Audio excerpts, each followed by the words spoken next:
അപ്പോൾ നമ്മൾ കഴിഞ്ഞ വീഡിയോസിൽ ഡെറിവേറ്റീവ്സ് കണ്ടെത്തുന്നതിനെ പറ്റി പറഞ്ഞു. അപ്പോൾ നമ്മൾ ഡെറിവേറ്റീവ്സ് കണ്ടെത്തുക എന്നുള്ളത് നമ്മുടെ ഒരു സ്റ്റെപ്പിലാണ്. സ്റ്റെപ്പ് 6ലാണ് ഡെറിവേറ്റീവ്സ് കണ്ടെത്തേണ്ടത്. f'(x')ഉം കണ്ടെത്തേണ്ടത്. ഡെറിവേറ്റീവ്സ് കണ്ടെത്തി ഏറ്റവും ലാസ്റ്റ് സ്റ്റെപ്പിലാണ് നമ്മൾ കൺക്ലൂഷൻസിലേക്ക് പോകുന്നത്. Conclusions about the graph. അപ്പോൾ ഈ കൺക്ലൂഷൻസ് എന്ന് പറയുന്നത് ഗ്രാഫിനെ അനലൈസ് ചെയ്യാനായിട്ടുള്ള സ്റ്റെപ്സാണ്. ഇത്രയും സ്റ്റെപ്സ് കൂടെ കിട്ടിയ കാര്യങ്ങൾ നമ്മൾ അനലൈസ് ചെയ്യുക. ഒരു കാര്യം പ്രത്യേകത, ഇത്രയും കാര്യങ്ങൾ വളരെ സിമ്പിളായിട്ട് നിങ്ങൾക്ക് ചെയ്യാൻ പറ്റുന്ന കാര്യമാണ്. അതുകൊണ്ട് ഈ പ്രോബ്ലം ചോദിച്ചാൽ പറ്റുമെങ്കിൽ നിങ്ങൾ ഇത്രയും സ്റ്റെപ്സ് എങ്കിലും എഴുതി വെക്കുക. അതിലൊരു 70% മാർക്ക് നിങ്ങൾക്ക് കിട്ടും. 15 മാർക്കിൽ 10 മാർക്ക് 70 എന്നുള്ളതല്ല, 15 മാർക്കിൽ 10 മാർക്കെങ്കിലും നിങ്ങൾക്ക് അവിടെ കിട്ടും ഇതുവരെ ചെയ്ത് കഴിഞ്ഞാൽ. അപ്പോൾ അതുകൊണ്ട് നിങ്ങൾ പറ്റുമെങ്കിൽ നിങ്ങളിത് പഠിച്ചിട്ട് തന്നെ പോവുക, ഇതുവരെയുള്ള സ്റ്റെപ്സ് എങ്കിലും.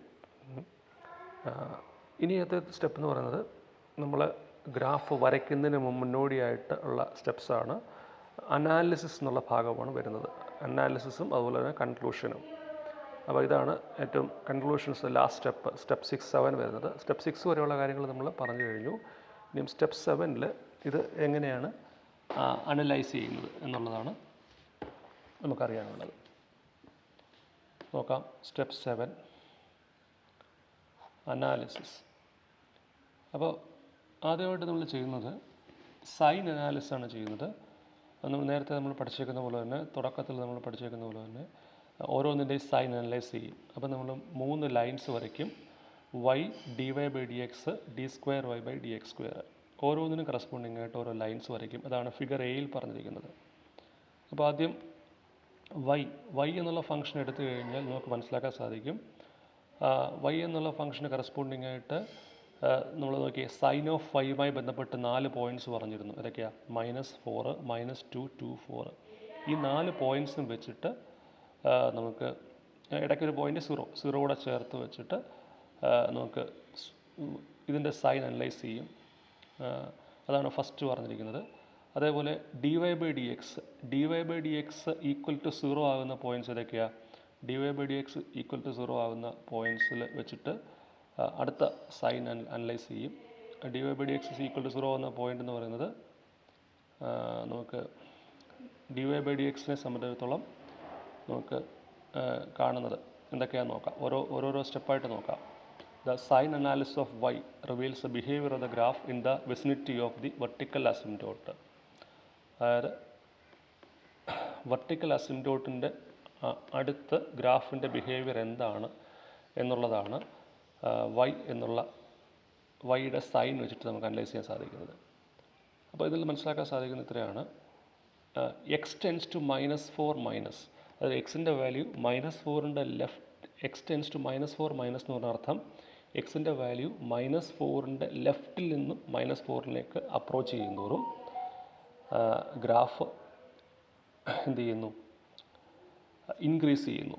അതേപോലെ എക്സിൻ്റെ വാല്യൂ -4ൻ്റെ റൈറ്റിൽ നിന്നും -4നെ അപ്രോച്ച് ചെയ്യുന്തോറും ഗ്രാഫ് ഡിക്രീസ് ചെയ്യുന്നു എന്നുള്ളത് മനസ്സിലാക്കാനായിട്ട് സാധിക്കും. അതുപോലെ തന്നെ graph decreases without bounds as x tends to 4-. 4ൻ്റെ ലെഫ്റ്റിൽ നിന്നും 4നെ അപ്രോച്ച് ചെയ്യുമ്പോൾ ഡിക്രീസ് ചെയ്യുന്നു. 4ൻ്റെ റൈറ്റിൽ നിന്നും അപ്രോച്ച് ചെയ്യുമ്പോൾ ഗ്രാഫ് ഇൻക്രീസ് ചെയ്യുന്നു. അത് മനസ്സിലാക്കാനായിട്ട് നമ്മുടെ ഫൈനൽ ഫിഗറിലേക്ക് നിങ്ങൾ നോക്കുക. -4ലും നടക്കുന്ന കാര്യങ്ങൾ പറഞ്ഞു. അതുപോലെ തന്നെ +4 നടക്കുന്ന കാര്യങ്ങൾ ഫൈനൽ ഗ്രാഫിലേക്ക് നോക്കിയാൽ അറിയാം. -4ൻ്റെ ലെഫ്റ്റിൽ ഗ്രാഫ് ഇൻക്രീസ് ചെയ്യുകയാണ് അല്ലേ. -4ൻ്റെ ലെഫ്റ്റിൽ നോക്കി, -4ൻ്റെ ലെഫ്റ്റിൽ ഗ്രാഫിന് എന്താ സംഭവിക്കുന്നത്? ഇതാണ് ഗ്രാഫ്. -4ൻ്റെ ലെഫ്റ്റിൽ ഗ്രാഫ് ഇങ്ങനെ വന്ന് ഇൻക്രീസ് ചെയ്യുന്നു അല്ലേ. അതാണ് കാണിക്കുന്നത് -4ൻ്റെ ലെഫ്റ്റിൽ. അത് ഇവിടെ പറഞ്ഞിരിക്കുന്നത് ഇങ്ങനെയാണ്.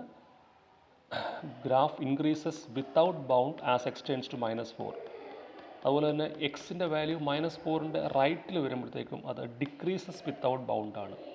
ഇപ്പോൾ ഇവിടെ നോക്കൂ. ഇവിടെ പറഞ്ഞിരിക്കുന്നത്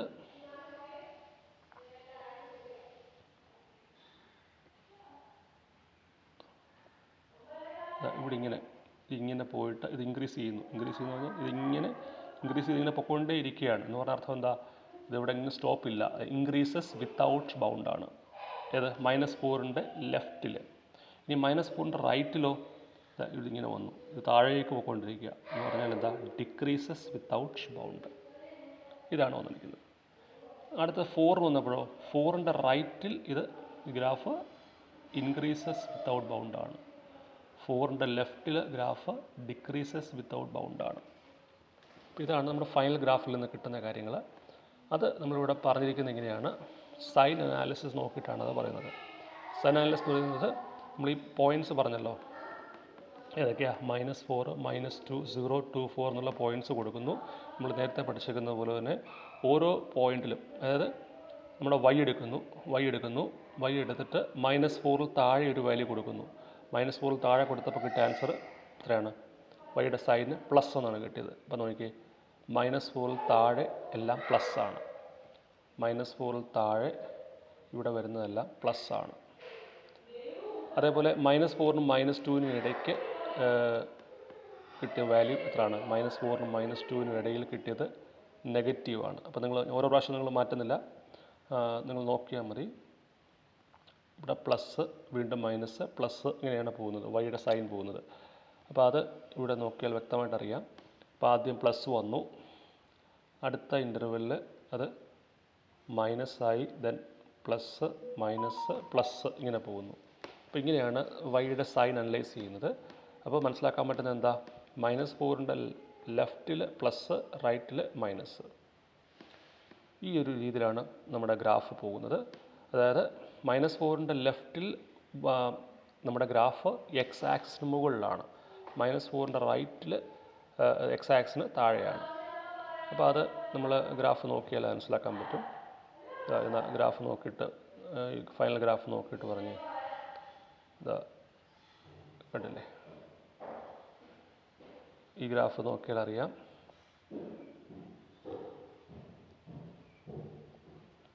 -4ൻ്റെ ലെഫ്റ്റിൽ ഗ്രാഫ് എക്സ് ആക്സിന് മുകളിലാണ്. -4ൻ്റെ റൈറ്റിൽ എന്ന് പറയുമ്പോൾ -4നും ഈ പോയിൻറ്റിനും ഇടയിൽ, ഇതാണ് -2. -4നും -2നും ഇടയിൽ ഗ്രാഫ് എക്സ് ആക്സിന് താഴെയാണ്. അതായത് ഗ്രാഫ് എന്ന് പറഞ്ഞാൽ ഗ്രാഫിനെയാണ് നമ്മൾ y എന്ന് വിളിക്കുന്നത്, അല്ലെങ്കിൽ f(x) എന്ന് വിളിക്കുന്നത്. ആ f(x) അല്ലെങ്കിൽ y പോസിറ്റീവാണ് -4ൻ്റെ ലെഫ്റ്റിൽ. -4നും -2നും ഇടയിൽ അത് നെഗറ്റീവാണ്. അടുത്തത് -2നും 0യ്ക്കും ഇടയ്ക്ക് പോസിറ്റീവ് ആകുന്നു, 0യ്ക്കും 2നും ഇടയ്ക്ക് പോസിറ്റീവ് ആകുന്നു. അടുത്ത 2 കഴിഞ്ഞിട്ട് 2നും 4നും ഇടയിൽ അത് വീണ്ടും നെഗറ്റീവ് ആകുന്നു. അപ്പോൾ ഇങ്ങനെയാണ് നമ്മൾ ഗ്രാഫ് വരുന്നത്. കറക്റ്റാണ്. ഇവിടെ കണ്ടോ, -2നും 2നും ഇടയ്ക്ക് പോസിറ്റീവാണ്. ഇവിടെ നോക്കിയാൽ അറിയാം, -2നും 2നും ഇടയ്ക്ക് അത് പോസിറ്റീവാണെന്ന് നമുക്ക് മനസ്സിലാക്കാൻ സാധിക്കും. അടുത്തത് ഇത്തരത്തിൽ നമ്മൾ അതിൻ്റെ സൈൻ അനലൈസ് ചെയ്യുന്നു എന്നുള്ളതാണ് ഒരു സ്റ്റെപ്പ്. ഇപ്പോൾ സൈൻ അനാലിസിസ് ഓഫ് y ചെയ്യുന്നു, അതേപോലെ സൈൻ അനാലിസിസ് ഓഫ് dy/dx ചെയ്യുന്നു. dy/dxൻ്റെ സൈൻ നോക്കിയാൽ അറിയാം. The sign analysis of dy/dx shows that the graph is increasing to the left of x equal to 0 and is decreasing to the right of x equal to 0. അപ്പോൾ X equal to 0യുടെ ലെഫ്റ്റിൽ അത് increase ചെയ്യുന്നു, റൈറ്റിൽ decrease ചെയ്യുന്നു. അങ്ങനെ വരുന്നതുകൊണ്ട് നമ്മൾ പറയും ഈ ഫംഗ്ഷൻ ഒരു റിലേറ്റീവ് മാക്സിമം ഉണ്ട്. ഏത് പോയിന്റിൽ, എക്സ് ഈക്വൽ ടു 0യിൽ. കാര്യം ലെഫ്റ്റിൽ ഡെറിവേറ്റീവ് ഗ്രാഫ് ഇൻക്രീസിങ് ആണ്, എക്സ് ഈക്വൽ ടു 0യിൽ ഗ്രാഫ് ഇൻക്രീസിങ്ങും എക്സ് ഈക്വൽ ടു 0 റൈറ്റിൽ അത് ഡിക്രീസിങ്ങുമാണ്. അങ്ങനെ വരുന്നതുകൊണ്ട് നമ്മൾ പറയും ഇതിനെന്താണെന്ന് പറയും, റിലേറ്റീവ് മാക്സിമം ഉണ്ടെന്ന് പറയും. അതാ നോക്കി, അത് മനസ്സിലാക്കാൻ വേണ്ടി എന്താ ചെയ്യുന്നത്, ഇൻക്രീസിങ് ആണോ ഡിക്രീസിങ് ആണോ എന്ന് കണ്ടുപിടിക്കാൻ വേണ്ടിയിട്ടാണ്. നമ്മൾ നേരത്തെ പഠിച്ചിട്ടുണ്ട്, ഒരു ഫംഗ്ഷൻ ഇൻക്രീസിങ് ആണെങ്കിൽ ഡെറിവേറ്റീവ് പോസിറ്റീവ് ആയിരിക്കും, ഡിക്രീസിങ് ആണെങ്കിൽ ഡെറിവേറ്റീവ് നെഗറ്റീവ് ആയിരിക്കും. അപ്പോൾ എക്സ് ഈക്വൽ ടു 0യുടെ ലെഫ്റ്റിൽ dy/dx പോസിറ്റീവാണ്. അതാ നോക്കി, എക്സ് ഈക്വൽ ടു 0യുടെ ലെഫ്റ്റ് എടുക്കുന്നു. എക്സ് ഈക്വൽ ടു 0യുടെ ലെഫ്റ്റ് എടുത്തു കഴിഞ്ഞാൽ ഇതാണ് എക്സ് ഈക്വൽ ടു 0. ലെഫ്റ്റ് എടുത്താൽ ഇവിടെ എല്ലാം പ്ലസ് ആണ്, ഇൻക്രീസിങ് ആണ്. എക്സ് ഈക്വൽ ടു 0യുടെ റൈറ്റിൽ അതെന്താണ്, ഡിക്രീസിങ് ആണ്. അത് നമ്മുടെ ഗ്രാഫിലും വ്യക്തമാണ്. നമ്മുടെ ഗ്രാഫ് നോക്കി, എക്സ് ഈക്വൽ ടു 0യുടെ ലെഫ്റ്റിൽ ഈ ഫംഗ്ഷൻ എന്താണ്, dy/dx പോസിറ്റീവാണ്. എക്സ് ഈക്വൽ ടു 0യുടെ റൈറ്റ് ഇതാണല്ലോ നമ്മുടെ എക്സ് ഈക്വൽ ടു 0. ഇത് നോക്കി ഗ്രാഫ് വരെ കാണിക്കാം. എക്സ് ഈക്വൽ ടു സീറോയുടെ പോയിൻ്റ് ഇതാണ്. ആ എക്സ് ഈക്വൽ ടു സീറോ എന്നുള്ള പോയിൻറ്റിൻ്റെ ലെഫ്റ്റിൽ എക്സ് ഈക്വൽ ടു സീറോ എന്നുള്ള പോയിൻറ്റിൻ്റെ ലെഫ്റ്റിൽ ഇത് സ്ലോപ്പ് വരുന്നത് എങ്ങനെ വരും? സ്ലോപ്പ് വരുന്നത് ഇത്തരത്തിലാണ് വരുന്നത്. എന്താ ഇവിടെ ഈ പർട്ടിക്കുലർ പോയിന്റിൽ റിലേറ്റീവ് മാക്സിമം വന്നത് എന്തുകൊണ്ടാണ്? ഇവിടെ വരുമ്പോഴത്തേക്കും ഇത്രയും പോർഷനിൽ സ്ലോപ്പ് എല്ലാം പോസിറ്റീവാണ്. ഇവിടെ വരുന്ന ഒരു സ്ലോപ്പ് നെഗറ്റീവ് ആകും. അപ്പോൾ ഇവിടെ ഈ പർട്ടിക്കുലർ പോയിന്റിൽ എന്ത് വരും? ഒരു മാക്സിമം പോയിന്റ് വരും. എക്സ് ഈക്വൽ ടു സീറോയിലാണ് ഈ ഫംഗ്ഷൻ എന്താവുന്നത്? മാക്സിമം ആവുന്നത്. അപ്പോൾ sign analysis of d y by d എക്സിൻ്റെ അതിൽ നിന്നാണ് നമുക്ക് മനസ്സിലാക്കാൻ പറ്റുന്നത് എക്സ് ഈക്വൽ ടു സീറോയുടെ ലെഫ്റ്റിൽ അത് ഇൻക്രീസിങ്ങും റൈറ്റിൽ ഡിക്രീസിങ്ങും ആവുന്നു. അപ്പോൾ എക്സ് ഈക്വൽ ടു സീറോയിൽ ആണ് അവിടെ എന്ത് വരുന്നത്? റിലേറ്റീവ് മാക്സിമം വരുന്നത്. ഈ ഫംഗ്ഷൻ റിലേറ്റീവ് മാക്സിമം ഉണ്ട്, എന്നാൽ എന്തില്ല? റിലേറ്റീവ് മിനിമം ഇല്ല. ഏറ്റവും ഫൈനൽ സ്റ്റെപ്പിൽ നമ്മൾ ചെയ്യുന്നത് അതിൻ്റെ കോൺകേവിറ്റി അനലൈസ് ചെയ്യുന്നു. കോൺകേവിറ്റി അനലൈസ് ചെയ്യാനായിട്ടാണ് നമ്മൾ D square Y by D X square നോക്കുന്നത്. ഇപ്പോൾ D square Y by D X സ്ക്വയറിൻ്റെ സൈൻ അനുസരിച്ചിട്ടാണ് ഫംഗ്ഷൻ എവിടെയാണ് കോൺകേവ് അപ്പ് എവിടെയാണ് കോൺകേവ് ഡൗൺ എന്നുള്ളത് തീരുമാനിക്കുന്നത്. അപ്പോൾ നമ്മൾ D square Y by D X square എടുക്കുന്നു. D square Y by D X സ്ക്വയറിൻ്റെ അനാലിസിന് വേണ്ടിയിട്ട് പാർട്ട് എ നോക്കുക. ആ D square Y by D X square എടുത്തിട്ട് മനസ്സിലാക്കുന്നത് അവിടുത്തെ പോയിൻറ്റ്സ് ഈ പറയുന്ന പോയിൻറ്റ്സ് എല്ലാം കൊടുത്തു. Sign analysis of d square Y by D X square shows that the graph is concave up to the left of X equal to -4. അപ്പോൾ X equal to -4ൻ്റെ ലെഫ്റ്റിൽ അത് കോൺകേവ് അപ്പാണ്. എന്നാൽ -4നും 4നും ഇടയിൽ അത് കോൺകേവ് ഡൗൺ ആണ്. എക്സ് ഈക്വൽ ടു 4ന് മുകളിൽ അത് വീണ്ടും എന്തായി? കോൺകേവ് അപ്പായിട്ട് മാറി. അപ്പോൾ അവിടെ ഇൻഫ്ലക്ഷൻ പോയിൻറ്റ്സ് വരുന്നില്ല എന്ന് പറഞ്ഞാൽ ഒറ്റ സ്റ്റെപ്പിൽ ഇൻഫ്ലക്ഷൻ പോയിൻ്റ് പ്രത്യേകം എന്താ? ഒരു പർട്ടിക്കുലർ പോയിന്റിൽ വെച്ച് ഒരു കോൺകേവ് അപ്പിൽ നിന്നും ഡൗണിലേക്കോ അല്ലെങ്കിൽ കോൺകേവ് ഡൗണിൽ നിന്നും അപ്പിലേക്കോ ചേഞ്ച് ചെയ്യണം. അങ്ങനത്തെ ഒരു കേസ് ഇവിടെ വരുന്നില്ല.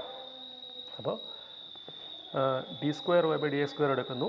അതിൻ്റെ സൈൻ എടുത്ത് നോക്കുന്നു. D square Y by D X സ്ക്വയറിൻ്റെ സൈന് -4ന് താഴെയുള്ള ഒരു പോയിൻ്റ് എടുത്തിട്ട് D square Y D X square കൊടുക്കുക. ഏതെങ്കിലും ഇപ്പോൾ -5 കൊടുത്ത് നോക്കുക. അങ്ങനെ കൊടുത്തു കഴിയുമ്പോൾ അവിടെ പ്ലസ് എന്ന് വരും. -4നും 4നും ഇടയിലൊരു പോയിൻ്റ് എടുത്തിട്ട് D square Y by D X സ്ക്വയറിലേക്ക് കൊടുക്കുക. അവിടെ അത് മൈനസ് എന്നാണ് വരുന്നത്. 4 കഴിഞ്ഞൊരു പോയിൻ്റ് അല്ലെങ്കിൽ 5 എടുത്തിട്ട് നമ്മുടെ D square Y by D X സ്ക്വയറിലേക്ക് കൊടുക്കുമ്പോൾ കിട്ടുന്ന വാല്യൂ പ്ലസ് ആണ്. അപ്പോൾ നമുക്ക് ഇത് മനസ്സിലാക്കാൻ സാധിക്കും.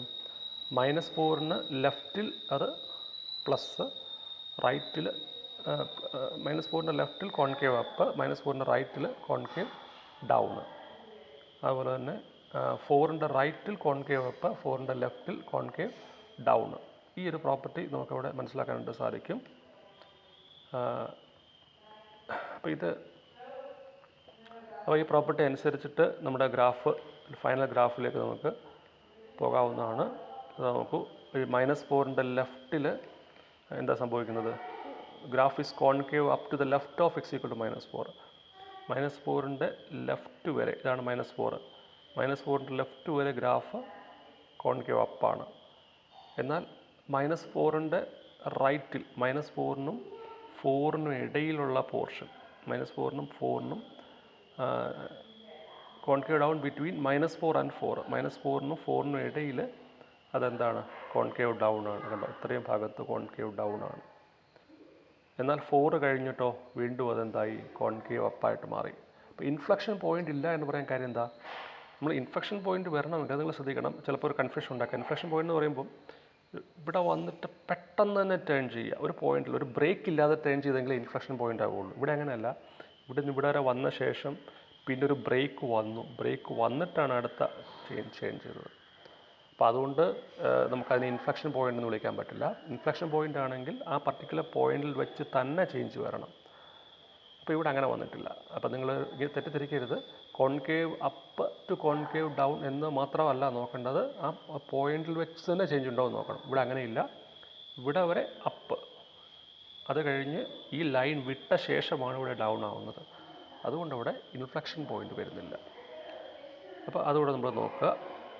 അതെല്ലാം നോക്കിക്കഴിഞ്ഞ ശേഷം നമ്മുടെ ഫൈനലായിട്ട് ആ ഗ്രാഫിൻ്റെ ഷേപ്പ് എങ്ങനെയാണ് ഇരിക്കുന്നത് ഇതെല്ലാം നോക്കിയ ശേഷമാണ് നമ്മൾ ഗ്രാഫ് വരയ്ക്കുന്നത്. ഗ്രാഫ് വരച്ചിട്ട് ഇതിൻ്റെ എല്ലാ അടിസ്ഥാനത്തിൽ നമ്മൾ ഗ്രാഫ് വരയ്ക്കുന്നു. അങ്ങനെ വരച്ച് കഴിയുമ്പോൾ കിട്ടുന്ന ഷേപ്പാണിത്. ആക്ച്വലി ഗ്രാഫ് വരയ്ക്കാനായിട്ട് ഒരു ഗ്രാഫിക്കൽ ടൂളാണ് യൂസ് ചെയ്യുന്നത്. അപ്പോൾ നിങ്ങൾ ഈ ഗ്രാഫ് ഓർത്തിരിക്കുക തൽക്കാലം നിവൃത്തിയേ ഉള്ളൂ. ഇതിൻ്റെ എല്ലാം അനാലിസിസിൽ ഒരു ഗ്രാഫിലേക്ക് എത്തുക എന്ന് പറഞ്ഞാൽ കുറച്ചൊരു ബുദ്ധിമുട്ടാണ്. ഇനിയോ ഗ്രാഫ് വരച്ചില്ലെങ്കിലും ഇത്രയധികം സ്റ്റെപ്സ് നിങ്ങൾ ചെയ്യാനായിട്ട് നോക്കുക. അപ്പോൾ അത്യാവശ്യം ഡിഫിക്കൽട്ടാണ്, സമയം കൂടുതലെടുക്കുന്നതാണ്. പറ്റുമെങ്കിൽ നിങ്ങളത് പഠിക്കുക, സമയമുണ്ടെങ്കിൽ മാത്രം പഠിക്കുക. ഇപ്പോൾ എക്സാമ്പിൾ 1 ഞാൻ പറഞ്ഞു. എക്സാമ്പിൾ 2 നിങ്ങൾക്ക് ഇതേപോലെ തന്നെ നോക്കി മനസ്സിലാക്കി ചെയ്യാവുന്നതാണ്. ഏറ്റവും ലാസ്റ്റ് സെക്ഷൻ ഞാൻ എക്സ്പ്ലെയിൻ ചെയ്യും. അതായത് graph with vertical tangent and cusp എന്നുള്ള ഭാഗം.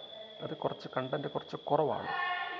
മാത്രമല്ല അത് ചോദിക്കാൻ കുറേ കൂടെ സാധ്യതയുണ്ട്. അതൊരു സെപ്പറേറ്റ് വീഡിയോ ആയിട്ട് പറയാം. അതെങ്കിലും നിങ്ങൾ പഠിക്കാനായിട്ട് ശ്രമിക്കുക. സമയം കിട്ടുന്നവർ അത് ഉറപ്പായിട്ടും പഠിക്കാനായിട്ട് ശ്രമിക്കുക.